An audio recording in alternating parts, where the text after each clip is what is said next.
क्या सोच रहे हो अहमद? बड़ी गहरी सोच में लग रहे हो। पापा, मैं एक बात सोच रहा हूँ। क्या?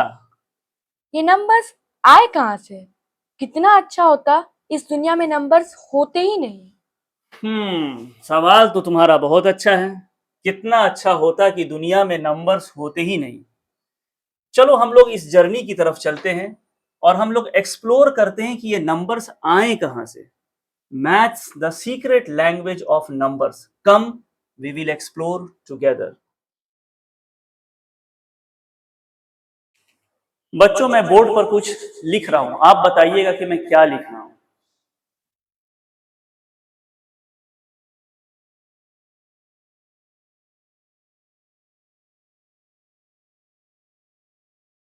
मैंने बोर्ड्स पे जो लिखा है वो है इंग्लिश लैंग्वेज के कुछ अल्फाबेट्स को मैंने बोर्ड पर लिखा है। ठीक है, अब मैं फिर कुछ लिख रहा हूं।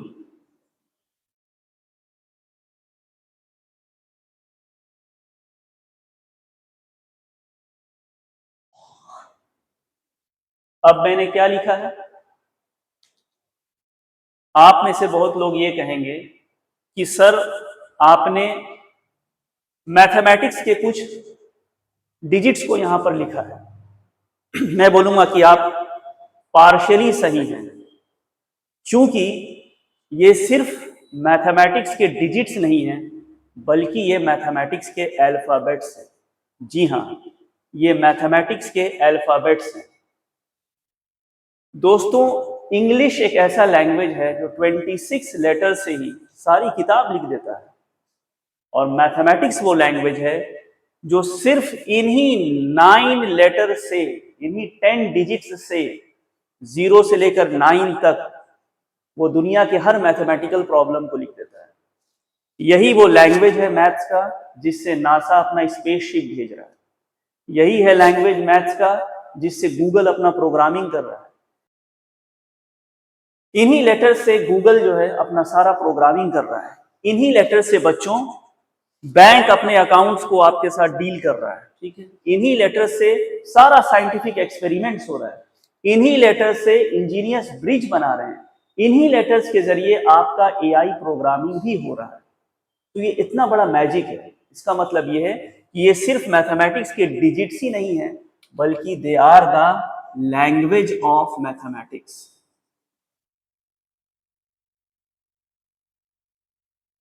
लैंग्वेज ऑफ मैथ्स, सारा सीक्रेट ऑफ मैथ्स, सारा सीक्रेट ऑफ मैथ्स इन्हीं 0 से लेकर 9 तक के बीच में छुपा हुआ है बच्चों। अब चलिए एक और चीज मैं बोर्ड पे लिखता हूं। सारे बच्चे बता देंगे कि मैंने CAT कैट लिखा है। Now what is this? आप गौर कीजिएगा कि जो अल्फाबेट्स मैंने CAT कैट में यूज किया है, सेम अल्फाबेट मैंने ATC में भी यूज किया है। वही A है, वही T है, वही C है, लेकिन क्योंकि arrangement of the arrangement of the letters have changed, arrangement of the letters have changed, इसकी वजह से मीनिंग ऑफ द वर्ड भी चेंज हो गया। तो अरेंजमेंट जो है it dictates the meaning. Arrangement क्या डिक्टेट करता है बच्चों? Arrangement of letters they dictate the meaning of the word. ठीक इसी तरह से अगर मैं मैथमेटिक्स एज ए लैंग्वेज के लेटर्स को यूज करता हूं, जैसे मैंने लिखा 1 2 3, तो आप कह सकते हैं this is 123, this is what 123। अब मैं लिख रहा हूं 3 2 1। देखिए सेम डिजिट्स मैं यूज कर रहा हूं, सेम मैथमेटिकल अल्फाबेट्स 1 2 एंड 3, लेकिन क्योंकि arrangement of the digits have changed, so does the meaning and value of the number. ये 123 बन गया, ये 321 हो गया। तो अरेंजमेंट डिसाइड करता है कि उस नंबर का वैल्यू क्या होगा। ठीक है, now coming on to the next example.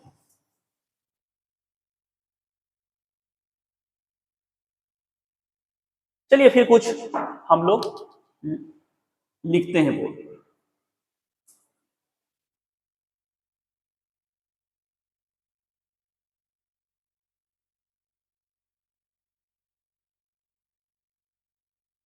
एक ही तरह का मिलता जुलता मैंने बहुत सारा डिजिट्स को लिखा। This is 5, this is 50, this is 500, 5000, 50,000।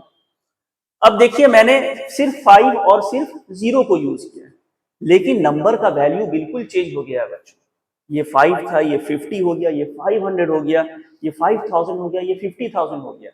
इसका मतलब ये है कि position of the digit, position of the digit creates value. इस बात को याद रखिएगा। इसी को हम लोग प्लेस वैल्यू मैथमेटिक्स में कहते हैं। तो पोजीशन ऑफ द डिजिट ये डिसाइड करता है कि उसका वैल्यू क्या है। यहां पर 5 कहां पर था, यूनिट्स पोजीशन पे था, वैल्यू बहुत कम था। फिर उसके बाद ये टेंस पोजीशन पे चला गया, इसका वैल्यू क्या हुआ, अप स्केल हो गया। उसके बाद यही 5 100 पोजीशन पे चला गया, वैल्यू और बढ़ गया। तो जिस तरह से इसका पोजीशन चेंज हो रहा है, उसी तरह से इसके वैल्यूज जो क्या हो रहे हैं, बढ़ रहे हैं और घट रहे हैं। तो ये हम लोगों को याद रखना है कि position of the digit creates value. ठीक है। अब मान लीजिए मैं ये सारे जीरोस को इरेज कर दूं, क्या बचा, सेम नंबर आपको बच गया 5 5 5 5 5। तो जीरो भले देखने में कुछ नहीं है, लेकिन जीरो का जो पोजीशन है ये नंबर्स में वैल्यू ऐड करता है। हमारे लाइफ में भी बहुत सारे लोग ऐसे होते हैं जिनको देखने में लोग मामूली समझते हैं, लेकिन वो आपके लाइफ में क्या करते हैं, वैल्यू को ऐड करते हैं। अब हम लोग आगे बढ़ते हैं। जैसे एक मैं आपसे एक जस्ट इमेजिनेशन शेयर करता हूं। मान लीजिए कल आप सुबह उठते हैं और दुनिया से डिजिट 7 गायब हो जाता है। कल सुबह हम लोग उठे और दुनिया से डिजिट 7 गायब हो गया, लोगों के मेमोरी से बिल्कुल इरेज हो गया। अब क्या होगा, 7 o'clock नहीं बजेगा, ठीक है। 7 बजे वाली घंटी आपके स्कूल की नहीं लगेगी। वीक में 7 डेज नहीं होगा, 7 मंथ्स नहीं होगा। मोबाइल नंबर जिसमें 7 है वो इरेज हो जाएगा। तो नंबर्स आर सो इम्पोर्टेंट, ये हमारे डे टू डे लाइफ का एक हिस्सा है। नंबर्स जो है वो हमारे डे टू डे लाइफ का एक हिस्सा है। तो आपको ये बात समझ में आएगा कि maths is nothing but language. और जिस दिन आप ये मैथमेटिकल लैंग्वेज को समझने लग गए, आपको फॉर्मूला को याद करने की कोई जरूरत नहीं होगी। अब एक और पावरफुल टूल मैं आपको बताता हूं, इसे टॉपर्स यूज करते हैं, लेकिन बहुत कम लोग इसको डिस्कस करना चाहते हैं। जैसे मैंने अगर बोर्ड पर लिख दिया 198 मल्टीप्लाइड बाई 51, और मैं आपसे ये पूछ रहा हूं कि आपको इसका एग्जैक्ट वैल्यू नहीं बताना, बस आसपास वैल्यू क्या होगा ये आपको बताना है। क्या इसका वैल्यू 100 के करीब होगा, 1000 के करीब होगा, 10,000 के करीब होगा? क्या लगता है आपको, इसका वैल्यू 100 के नियर अबाउट होगा, 1000 के नियर अबाउट होगा, या 10,000 के नियर अबाउट? मैं आपसे एग्जैक्ट वैल्यू नहीं पूछ रहा हूं। आपके दिमाग में कुछ इस तरह का कैलकुलेशन आएगा कि चलिए 198 को मैं एज्यूम कर सकता हूं एज 200, 51 को मैं एज्यूम कर सकता हूं as 50। So what happens if I multiply 200 with 50? It becomes 10,000. It becomes 10,000. तो आप कह सकते हैं कि वैल्यू इज नियर टू 10,000। तो मैंने यहां क्या किया, मैंने एग्जैक्ट कैलकुलेशन नहीं किया, बल्कि मैंने रिजल्ट को फील किया। इस पावरफुल टूल को हम लोग कहते हैं एस्टिमेशन। पावरफुल टूल को हम लोग क्या कहते हैं, एस्टिमेशन। हम लोग लाइफ में हमेशा एस्टिमेशन यूज करते हैं, हमें फील नहीं होता। जैसे मान लीजिए मम्मी ने किसी बच्चे से कहा कि बेटा जाओ बाजार से तुम कुछ राइस ले आओ, कुछ शुगर ले आओ, कुछ बिस्किट ले आओ, ठीक है, कुछ एग्स ले आओ। तो मान लेते हैं कि राइस जो है वो अराउंड ₹62 का देगा। ब्रेड मान लेते हैं कि वो अराउंड ₹38 का देगा। उसके बाद मिल्क मान लेते हैं, ये अराउंड ₹52 का देगा। एंड बिस्किट्स हम मान लेते हैं, ये अराउंड रुपीज समझिए कि हम 73 का देंगे। अब दिमाग में कैलकुलेशन चलता है कि मम्मी से कितने पैसे लेते, ये होता है। तो आदमी आसपास एक वैल्यू को इमेजिन करता है कि 62 का चलो 60 मान लेते हैं, 38 का चलो 40 मान लेते हैं, 52 का मान लेते हैं 50, ठीक है, 73 का मान लेते हैं 70, फिर इसको ऐड कर लेते हैं। तो ये समझ में आता है कि 220 रुपए से ज्यादा अगर मुझे मिल जाएंगे तो मैं ये सारी शॉपिंग को कर सकता हूं। तो एस्टिमेशन को हम लोग अपने जिंदगी में हमेशा यूज करते हैं, लेकिन हम लोग इसको फील नहीं करते। अब आपको मैं एक ब्रेन टीजर देता हूं, आप मुझे ये बताइए, आपको बिल्कुल वीडियो को पॉज नहीं करना है, अपने इंट्यूशन पर बिलीव कीजिए, और इस क्लास में आपको गलती करने की पूरी आजादी है। आपको कोई नहीं टोकेगा कि आपने गलत क्यों बताया। This is Abid sir 60 second brain challenge. Video pause नहीं करना है, आपको कैलकुलेटर यूज नहीं करना है, आपके दिमाग में जो आंसर नेचुरली आ रहा है उस आंसर को आपको बताना है। क्वेश्चन नंबर 1 इज 997 और 1005 विच इज क्लोजर टू 1000, ये आपको बताना है। 1000 के करीब इन दोनों में से कौन सा नंबर है, ठीक है। अपने इंट्यूशन पर बिलीव कीजिए, जो आपने सीखा है, जो आपने फील किया है, उस पर बिलीव कीजिए। The second is without calculating you have to find the product of 49 into 21 without calculating, without using a calculator. Next is 498 plus 503 closer to 1000 और 10,000। अपने इंट्यूशन पे बिलीव कीजिए, बिना वीडियो को पॉज किए आपको इसका आंसर देना है। तो बच्चों, हमने आज आपको मैथ्स नहीं पढ़ाया, हमने आपको नंबर्स को समझना सिखाया है। और जब नंबर्स को समझने की अंडरस्टैंडिंग आ जाती है तो मैथ्स को सॉल्व करने का पूरा पर्सपेक्टिव चेंज हो जाता है। एक चीज हमेशा याद रखिएगा, और इस चीज को मैं अपने हर क्लास में रिपीट करूंगा ताकि ये हमारे सबकॉन्शियस ब्रेन में जाकर बिल्कुल फिट हो जाए। क्वेश्चन खुद हिंट देता है कि उसे कैसे सॉल्व करना है। रिमेंबर ऑलवेज, क्वेश्चन खुद हिंट देता है कि उसे कैसे सॉल्व करना है। और आपके लिए being a mathematics student, question से बड़ा और कोई हिंट अवेलेबल नहीं है। इस बात को, इस मंत्रा को हमेशा याद रखिएगा। एक और एक्साइटिंग स्टोरी हम लोग आज शेयर करते हैं, आज कहानी सुनेंगे। 5000 साल पहले का एक सीन आप अपने दिमाग में कॉम्प्रिहेंड कीजिए। 5000 साल पहले दुनिया में एक शेफर्ड, वो अपनी चंद शीप्स को लेकर सुबह के वक्त घर से निकला उनको ग्रेज कराने के लिए। अब रात में, शाम में जब वो घर वापस आता है तो चूंकि काउंटिंग उस वक्त, नंबर्स उस वक्त डिस्कवर नहीं हुए हैं, तो उसको समझ ही में नहीं आता है कि जो शीप्स में लेकर गया ग्रेजिंग के लिए, क्या उस शीप्स में से किसी एक शीप को भेड़िए ने खा लिया। तो फिर धीरे धीरे इस प्रॉब्लम को दूर करने के लिए ह्यूमन बीइंग्स ने काउंटिंग नंबर्स को इजाद किया। काउंटिंग नंबर्स, जिन नंबर्स की मदद से हम लोग किसी चीज को काउंट करते हैं। जैसे मेरे पास ये मार्कर पेन्स हैं।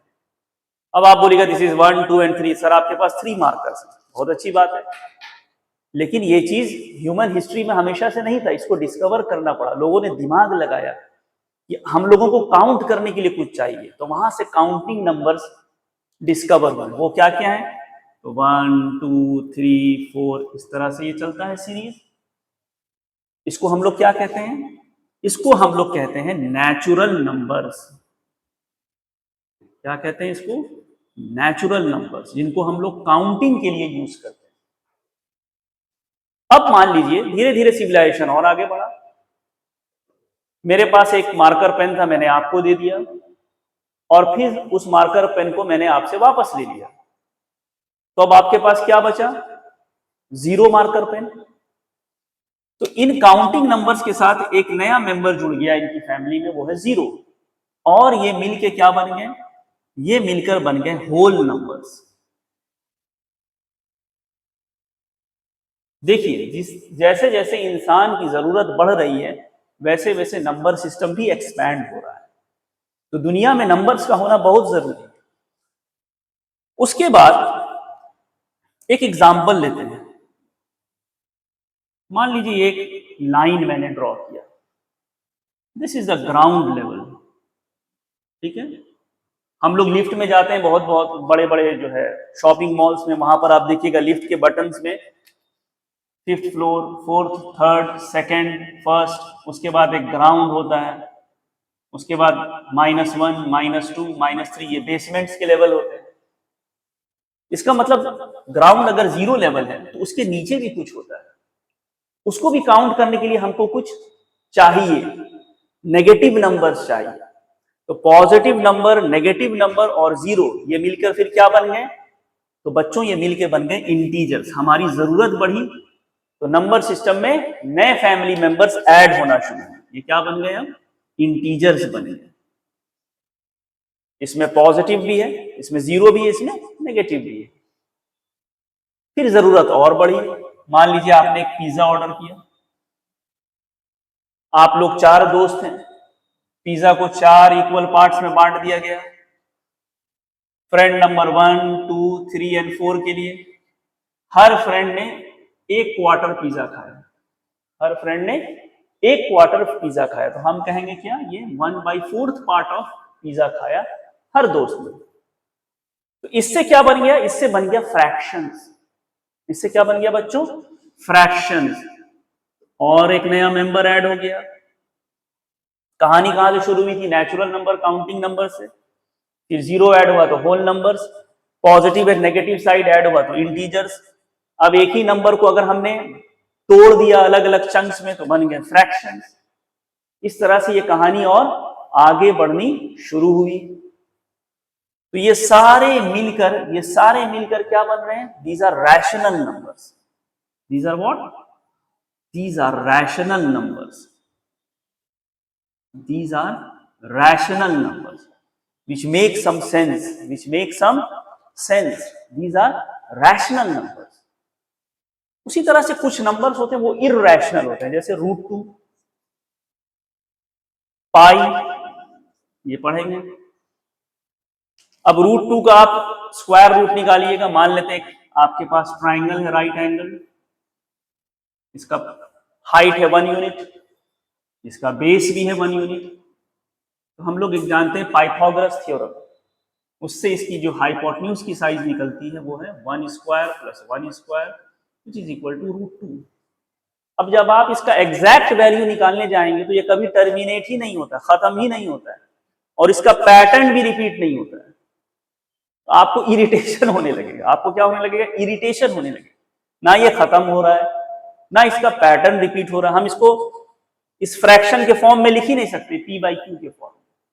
तो इस तरह के नंबर्स को हम लोग क्या कहते हैं? Irrational number. Irrational numbers. और ये सारा मिलकर बनता है एक सुपर डैडी, जिसको हम लोग कहते हैं रियल नंबर्स। इसको हम लोग कहते हैं रियल नंबर्स। तो हमने देखा कि जैसे जैसे ह्यूमन सिविलाइजेशन आगे बढ़ी, हमने नए नए नंबर्स को डिस्कवर किया क्योंकि हमारी जरूरतें बढ़ने लगी। तो आज का नो फियर मंत्रा है बच्चों की नंबर्स से डरना नहीं है। नंबर्स हमारी जिंदगी का एक पार्ट है, एक हिस्सा है। जिस तरह से ह्यूमन सिविलाइजेशन आगे बढ़ा, उसी तरह से ये नंबर्स की कहानी भी आगे बढ़ी। इसलिए इनसे डरना नहीं है, बल्कि इनके साथ दोस्ती करनी है और इनके साथ जीना सीखना है और इनके साथ फन करना है। Thank you so much.